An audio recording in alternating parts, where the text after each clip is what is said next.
नमस्कार, स्वदेश खबर में आपका स्वागत है। आपके साथ मैं हूं चंदन सिंह। शुरुआत करते हैं इस वक्त की बड़ी खबरों से। सबसे पहले आपको बता दें, बीते दिनों कोयले की कमी को लेकर काफी हड़कंप मचा था। अब सरकार ने कोयले और इसके इंपोर्ट पर निर्भरता को कम करने के लिए एक नई पहल की है। सरकार ने रिन्यूएबल एनर्जी के लिए एक बड़ा कदम उठाया है। सरकार ने green day ahead market platform launch किया है। इस प्लेटफॉर्म की मदद से बिजली वितरण कंपनियों को सस्ते में बिजली मिल सकेगी। Our energy transition is important for us for one more reason. One, of course, is the environment, which we believe in, our government believes in. The other thing, which also is central to the, our country's growth, is to reduce our dependence on imported sources of fossil fuel. Now, that again is a goal which is central to our government, which is central to us. We want to reduce our dependence on imported sources of petroleum, etc. So that's why we are pushing electrical mobility, and that's why the Prime Minister announced the Green Hydrogen Mission, which we shall be taking to the cabinet shortly, and that Green Hydrogen Mission will also enable the replacement of imported sources of imported fossil fuel sources by green hydrogen made in India from renewable energy. इस खबर पर पूरा update लेने के लिए चलते हैं हमारे संवाददाता प्रकाश प्रियदर्शी के पास। जी प्रकाश। देखिए, वैसी जनरेशन कंपनियां जो खासकर रिन्यूएबल पावर के जनरेशन में लगी हैं, उनके लिए काफ़ी अहम दिन है, क्योंकि आज जो ऊर्जा मंत्रालय है उसने एक एक्सक्लूसिव प्लेटफॉर्म लॉन्च किया है जो पावर एक्सचेंजेज हैं उसके ऊपर, ग्रीन डे अहेड मार्केट। यानी ये जो एक्सक्लूसिव प्लेटफॉर्म है ये सिर्फ रिन्यूएबल एनर्जी जो है उसके लिए लॉन्च किया गया है। इसका मतलब ये है कि जो भी कंपनियां हैं रिन्यूएबल जनरेशन सेगमेंट में, वो अपनी ज़रूरत के हिसाब से या जितनी भी बिजली वो एक्सचेंजेस पर बेचना चाहती हैं वो बेच सकती हैं।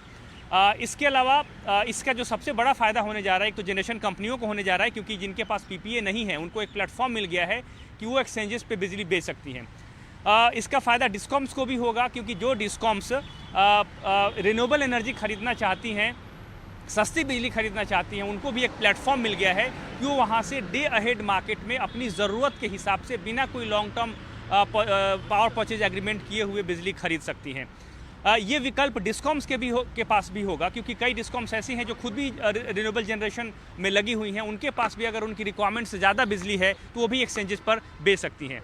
एक व्यवस्था ये भी की गई है कि जो व्यवस्था है उसमें, क्योंकि थर्मल पावर के लिए पहले से व्यवस्था वहाँ पे है, लेकिन रिन्यूएबल के लिए अब ये एक्सक्लूसिव व्यवस्था होने के बाद जो ट्रांसमिशन लाइंस हैं वहाँ पर रिन्यूएबल एनर्जी को प्राथमिकता दी जाएगी।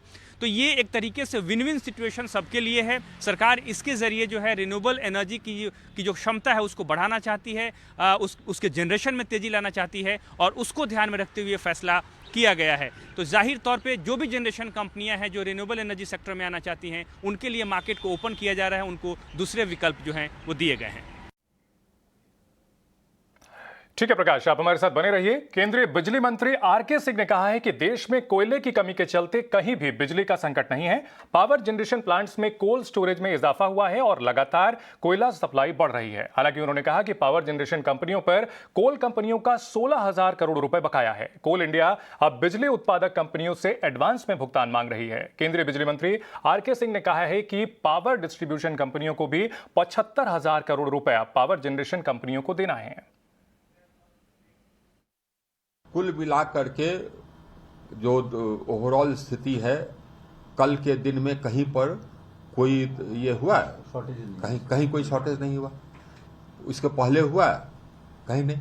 जहां पर कि एक अगर कहीं पर कुछ थोड़ा सा हुआ वो अपने कंस्ट्रेंट के कारण। अब पंजाब में पहले भी हमने कहा था, अभी भी उन्होंने सुधार नहीं किया है। इस बारे में और जानकारी के लिए चलते हैं प्रकाश प्रियदर्शी के पास। जी प्रकाश। देखिए, ऊर्जा मंत्री आज मीडिया से मुखातिब हुए। हमने उनसे सवाल पूछा कि पावर प्लांट्स को जो कोयले की जो मौजूदा सप्लाई है उसकी क्या स्थिति है। उन्होंने स्पष्ट रूप से कहा कि जो कोयले की सप्लाई है उसमें तेज़ी तो आई है, लेकिन जो ये समस्या है, ये समस्या सप्लाई के अलावा पेमेंट से भी जुड़ा हुआ है, क्योंकि जो कोल कंपनियां हैं उनका जनरेशन कंपनियों के ऊपर करीब करीब 16,000 करोड़ रुपए का बकाया है। इसमें सरकारी कंपनियां भी हैं और निजी कंपनियां भी हैं। लिहाजा जब तक इसका भुगतान नहीं होता है तब तक मुश्किलें आएंगी, और कोल इंडिया ने तो अब ऐसी व्यवस्था कर दी है कि जनरेशन कंपनियों को ये कहा है कि उनको अग्रिम भुगतान करना होगा। ऊर्जा मंत्री ने एक और अहम जानकारी दी। उन्होंने कहा कि जनरेशन कंपनियों का जो है वो डिस्कॉम्स के ऊपर करीब करीब 75,000 करोड़ रुपए का बकाया है। तो डिस्कॉम्स की तरफ से जो भुगतान नहीं हो रहा है जनरेशन कंपनियों को, इसकी वजह से वो कोल इंडिया को भुगतान नहीं कर पा रही हैं, जिसकी वजह से पेमेंट की जो दिक्कत है वो पैदा हुई है। कोयले की जो मौजूदा स्थिति है उसके बारे में उन्होंने कहा कि पावर प्लांट्स के पास कोयले के जो स्टॉक हैं उसमें तेज़ी आई है, और अभी करीब करीब 81 लाख टन का कोयला जो है वो मौजूद है। लिहाजा कोल संकट की जो स्थिति है वो दूर होती जा रही है, खासकर अगर पावर प्लांट्स की बात करें।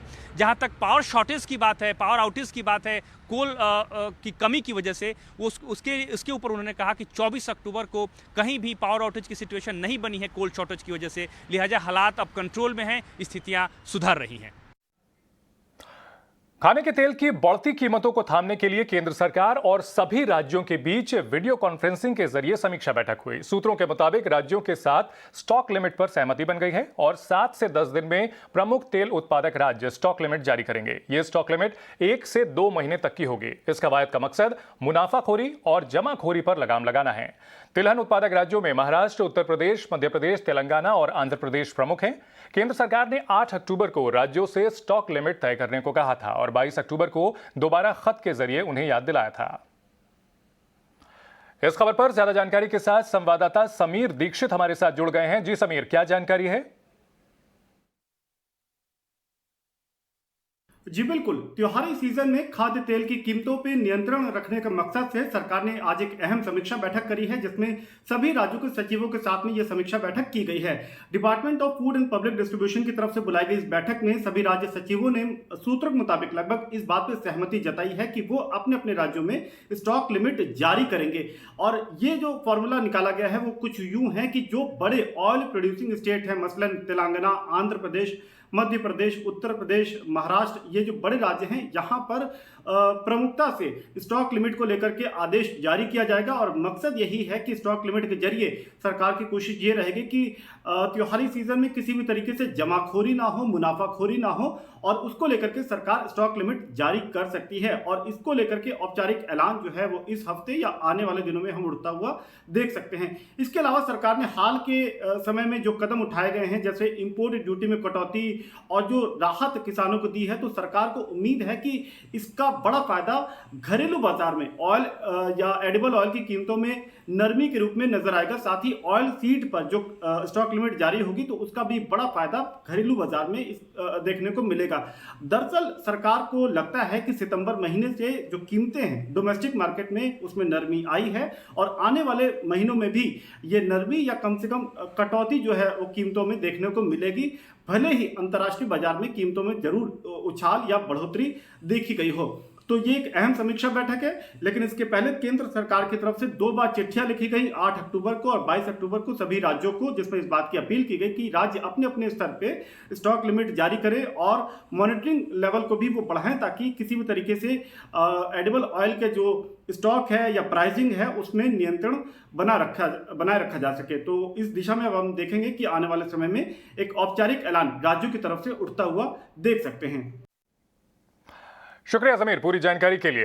बढ़ते हैं अगली खबर की ओर। अगर आप सस्ता सोना खरीदना चाहते हैं तो आपके लिए गोल्ड बॉन्ड में निवेश का शानदार मौका है। मौजूदा वित्त वर्ष की 7वीं किश्त आज से सब्सक्रिप्शन के लिए खुल गई है। क्या है गोल्ड बॉन्ड का इश्यू प्राइस और क्या है इसके फायदे, तमाम डिटेल्स के साथ हमारे सहयोगी विश्व मोहन जुड़ रहे हैं। विश्व मोहन, बताएं क्या है गोल्ड बॉन्ड की बारीकियां। देखिए, हमने दिन में जितने भी जानकारों से बात की, सबने यही माना कि जो गोल्ड बॉन्ड का जो इशू का जो प्राइस है 4,765 रुपये, ये काफ़ी अट्रैक्टिव है और इस लेवल पे लोगों को खरीदना चाहिए गोल्ड बॉन्ड। और अगर आप डिजिटली अगर इसे खरीदते हैं तो 50 रुपये प्रति ग्राम का आपको डिस्काउंट भी आपको ऊपर से मिलेगा, यानी आपके लिए वो भाव हो जाएगा 4,715 रुपये। इसके बाद अगर इसके फायदे की अगर बात करें तो एक तो प्राइस एप्रिसिएशन जो गोल्ड में हो रहा है वो तो आपको मिलेगा नहीं, क्योंकि आज भी देखिए तो 48,000 के ऊपर चला गया है गोल्ड का भाव। इसके अलावा आपको सालाना 2.5% का ब्याज भी दिया जाता है, जो हर 6 महीने में आपके अकाउंट में सीधे क्रेडिट हो जाते हैं। इसके अलावा अगर आप मैच्योरिटी 8 साल का जो पीरियड है मैच्योरिटी का, अगर वहां तक होल्ड करते हैं तो आपको कोई भी कैपिटल गेन टैक्स यहां पर नहीं देना पड़ेगा। इसके अलावा एक फायदा यह है कि प्योरिटी को लेकर कोई इसमें दिक्कत नहीं, क्योंकि ये पेपर गोल्ड है और 999 जो भी 24 कैरेट का प्योर गोल्ड होता है उसके भाव के आधार पर ये भाव तय होते हैं। और भारत सरकार की यहां पर गारंटी है, तो आपको कोई डिफॉल्ट की दिक्कत नहीं है। लेकिन अगर आपका व्यू अगर ट्रेडिंग का है, आप इन्वेस्टमेंट नहीं करना चाहते हैं, तो भी आपके लिए फायदेमंद है, क्योंकि अगर आप इस भाव पर खरीद लेते हैं और कुछ ही समय बाद, कुछ महीने बाद आप चाह रहे हैं कि इसमें ट्रेड करें, एक्सचेंज के प्लेटफॉर्म पे जाके डीमैट के जरिए इसे बेच दे, तो वो भी इसमें संभव है। तो ट्रेडिंग और इन्वेस्टमेंट दोनों के लिहाज से ये काफी बढ़िया है। और जो भाव है, मौजूदा भाव है, वो करंट मार्केट प्राइस से काफी नीचे है। और जब फेस्टिव मूड आ रहा है और जब आपको धनतेरस और दिवाली के दौरान जब बॉन्ड नहीं खुला रहेगा गोल्ड बॉन्ड, तो ये आपके लिए आखिरी मौका है। इसके बाद अब सीधा आपको नवंबर के आखिरी हफ्ते में गोल्ड बॉन्ड में निवेश का मौका मिलेगा। तो ये जो 5 दिन है 25 से लेकर 29 अक्टूबर तक, तो ये गोल्ड बॉन्ड प्राइस के लिहाज से भी और लंबी और ट्रेडिंग के लिहाज से भी, दोनों लिहाज से ये काफी बेहतर है। जी शुक्रिया विश्व मोहन पूरी जानकारी के लिए। अब बात करते हैं आज के बाजार की। आज काफी उतार चढ़ाव के बाद बाजार तेजी के साथ बंद हुआ। निफ्टी हल्की मजबूती के साथ 18,125 के करीब बंद हुआ, जबकि सेंसेक्स में 150 अंकों की तेजी दिखी। वहीं बैंक निफ्टी ने आज भी नया रिकॉर्ड बनाया। कैसा रहा दिन भर कारोबार और कहां दिखा सबसे ज्यादा एक्शन, बताने के लिए हमारे सहयोगी डिम्पी कालरा जुड़ रहे हैं। जी डिम्पी।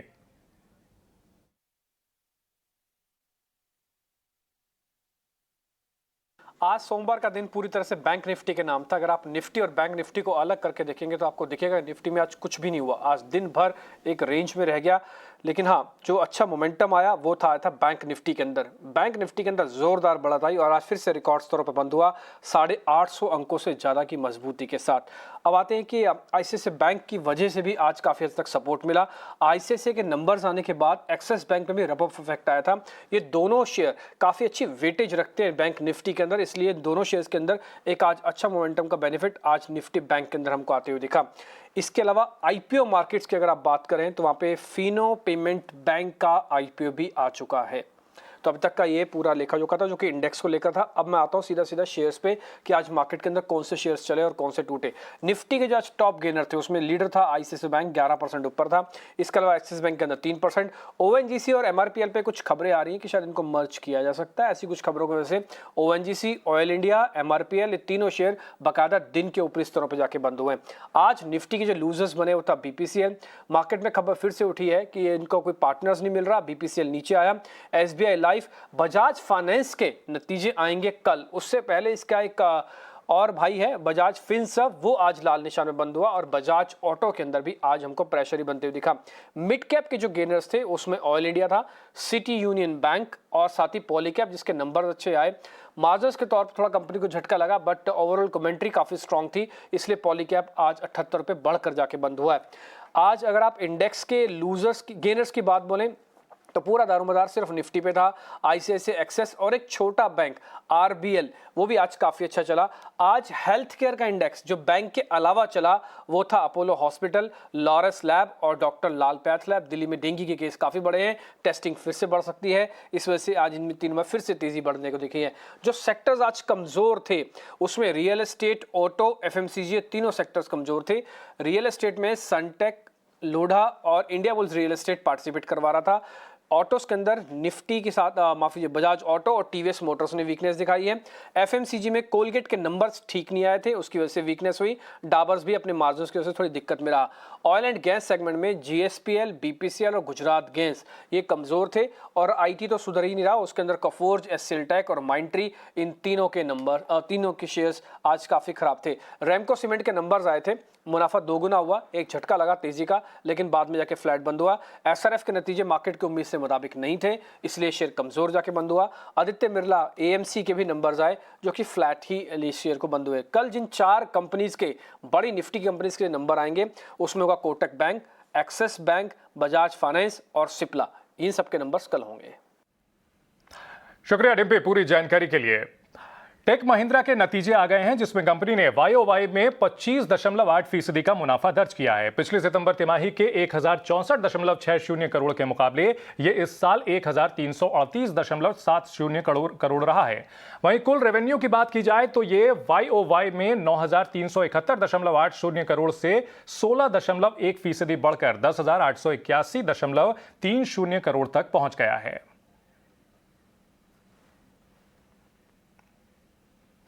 और इन नतीजों पर ज्यादा जानकारी के लिए चलते हैं हमारी सहयोगी सृष्टि शर्मा के पास। अच्छे आंकड़े पेश किए हैं टेक महिंद्रा ने। खास तौर से कंपनी की जो टॉप लाइन ग्रोथ देखने को मिली है, साथ ही जो नई डील विंस है वो काफ़ी मजबूत रही है। इस तिमाही कंपनी ने 7.2% की कांस्टेंट करेंसी टर्म्स में रेवेन्यू ग्रोथ दर्ज की है, जो कि हमारे अनुमान 4.3% से बेहतर है। वहीं मैनेजमेंट काफ़ी कॉन्फिडेंट है कि जो रेवेन्यू ग्रोथ का मोमेंटम है वो बरकरार रहेगा। डील विंस की बात करूँ तो बीती तिमाही $750 मिलियन की डील विंस देखने को मिली है और आगे चल के हर तिमाही $700 मिलियन से लेके $1 बिलियन की डील विन को लेकर मैनेजमेंट काफ़ी कॉन्फिडेंट है। साथ ही FY22 में वो डबल डिजिट ग्रोथ को भी, इस आंकड़े को भी पार करने की पूरी उनकी कोशिश रहेगी। मार्जिन्स जो है वो इन लाइन है, हालांकि जो अगर मुनाफे का आंकड़ा देखें तो हमारे अनुमान से थोड़ा सा कम है। कंपनी के इस बार 15.2% EBIT मार्जिन्स रहे हैं, जो कि हमारे अनुमान के मुताबिक हैं। साथ ही अगर हम इनके मुनाफे की बात करें तो वो करीब 1.1% तिमाही दर तिमाही वहां पे गिरावट देखने को मिली है और कंपनी ने 1339 करोड़ का मुनाफा दर्ज किया है। इसी के अलावा कंपनी का ये कहना है कि ब्रॉड बेस्ड ग्रोथ रही है उनकी। इस बार कम्युनिकेशंस, मीडिया और एंटरटेनमेंट रेवेन्यू करीब 6.7% तिमाही दर तिमाही वहां पे बढ़त देखने को मिली है और एंटरप्राइज रेवेन्यू में 6.3% की ग्रोथ देखने को मिली है। आखिरी में अगर हम एट्रिशन रेट को देखें तो 21% पे वो रिकॉर्ड किया गया है, जो कि पिछली तिमाही 17% था। तो वहाँ पे एक बढ़त ज़रूर देखने को मिली है, पर वो बहुत ज़्यादा चिंता की बात नहीं है और कहीं ना कहीं कंपनी इसको अच्छी तरीके से मैनेज ज़रूर कर सकती है। और साथ ही कंपनी ने 15 रुपीज़ पर शेयर का एक स्पेशल डिविडेंड का भी ऐलान किया है।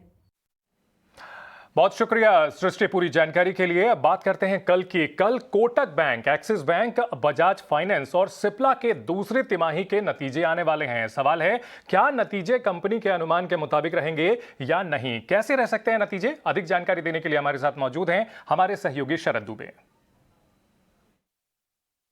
4 इंपॉर्टेंट निफ्टी के नतीजे आने वाले और फोकस में रहेंगे BFSI के 3 निफ्टी स्टॉक्स और एक pharma stock.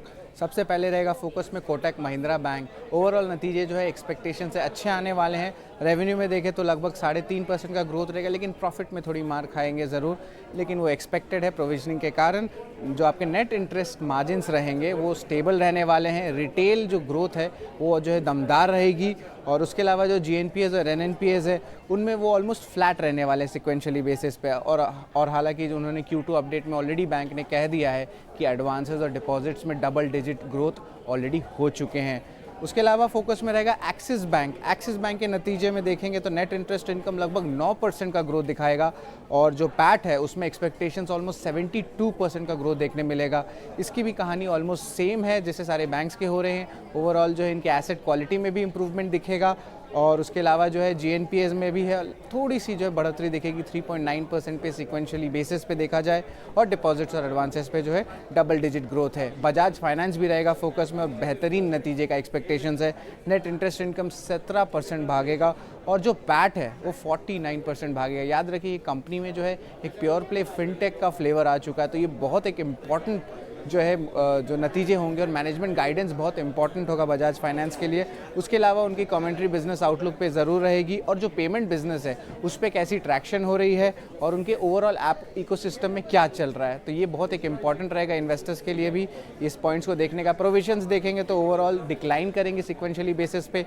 Cost of funds भी कमी हुई है और उसके अलावा कंपनी की लिक्विडिटी और बफर जो है प्रोविजनिंग के लिए वो स्ट्रांग है कंपनी के लिए। मैनेजमेंट कमेंट्री में भी फोकस रहेगा बजाज फाइनेंस में, स्पेशली एसेट क्वालिटी ट्रेंड्स को लेके और आगे के फ्यूचर आउटलुक पे।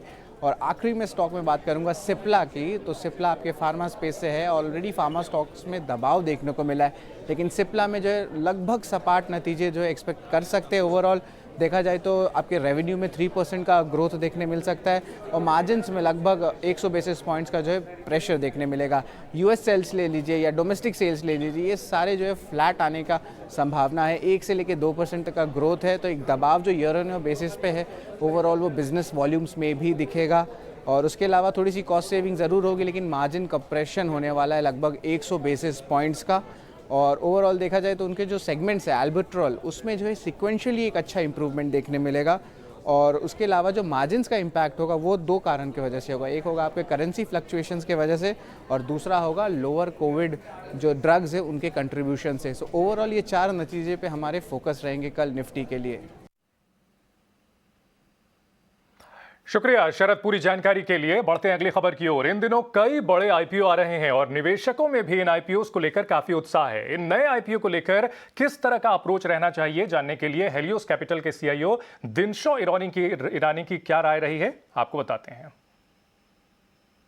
एक भी डाउट नहीं है यहाँ पे कि लॉन्ग टर्म में ये बहुत अच्छा करेंगे ना। अभी कितना लॉन्ग टर्म रहेगा, लाइक आप देखिए जोमेटो के केस में जस्टिफिकेशन आना जरा बहुत ही मुश्किल हो जाता है, क्योंकि आप अगर जो अगले 10 साल की बात करें तो शायद जाके जस्टिफाई हो सकता है, लेकिन हम तो 10 साल आगे किसने क्या देखा है किसको क्या पता। सो वैसा होता है, तो इसलिए हम सोच रहे हैं कि जब लिस्टिंग होती है, जिस दिन आईपीओ आते हैं, तो आईपीओ के प्राइसेस कैसे, इन कोई केसेस में हमने देखा है कि थोड़े इंटरेस्टिंग प्राइसेस हैं, लेकिन मोस्ट ऑफ द केसेस में ऐसा है कि ओवर वैल्यू ऑलरेडी होके coming out of the IPOs. So वहां पे थोड़ा हमें कॉशन बरतना है, इसलिए हम लोग इतने गंगो नहीं है। मे बी लिस्टिंग में एक पॉप मिल जाएगा, लेकिन हम इतने शॉर्ट टर्म गेम खेलते नहीं है। हमें लेवरेज करके आप लो और फिर लिस्टिंग में पॉप मिले, वो सब हम नहीं करते हैं, उसमें हम इन्वॉल्व नहीं है, तो इसलिए विल बी कॉशियस देयर।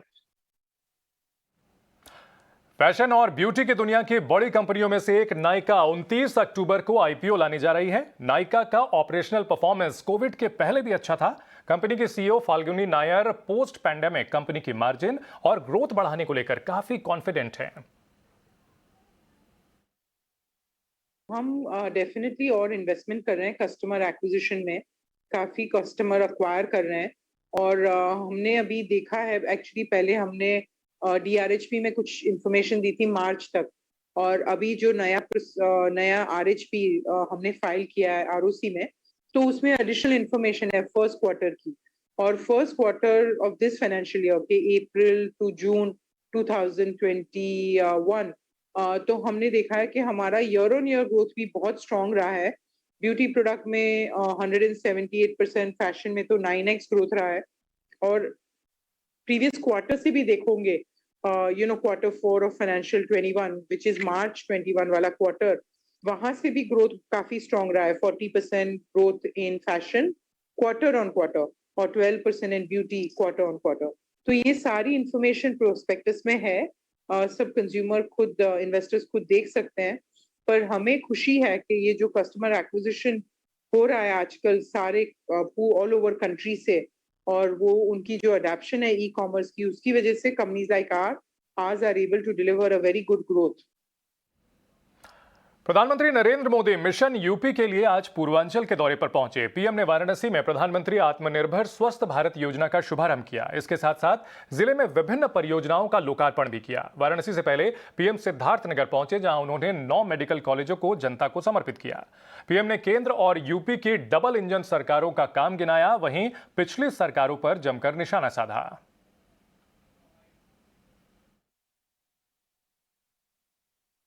आज इस मंच पर 2 बड़े कार्यक्रम हो रहे हैं। एक भारत सरकार का और पूरे भारत के लिए 64,000 करोड़ से भी ज्यादा रकम का ये कार्यक्रम आज काशी की पवित्र धरती से लॉन्च हो रहा है। और दूसरा, काशी और पूर्वांचल के विकास के हजारों करोड़ के कार्यक्रमों का लोकार्पण। लक्ष्य ये है कि आने वाले 4-5 सालों में देश के गांव से लेकर ब्लॉक, जिला, रीजनल और नेशनल लेवल तक क्रिटिकल हेल्थ केयर नेटवर्क को सशक्त किया जाए। पहले की सरकारों ने बीमारियों से जूझने के लिए छोड़ दिया था, वही अब पूर्वी भारत का मेडिकल हब बनेगा। अब देश को बीमारियों से बचाने वाले अनेक डॉक्टर, ये धरती देश को डॉक्टर देने वाली है।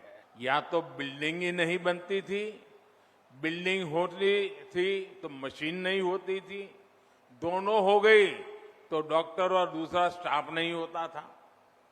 ऊपर से गरीबों के हजारों करोड़ रुपए लूटने वाली भ्रष्टाचार की साइकिल, ये भ्रष्टाचार की साइकिल 24 घंटे अलग से चलती रहती थी। स्वदेश खबर में फिलहाल इतना ही। आप देखते रहिए 18 स्वदेश।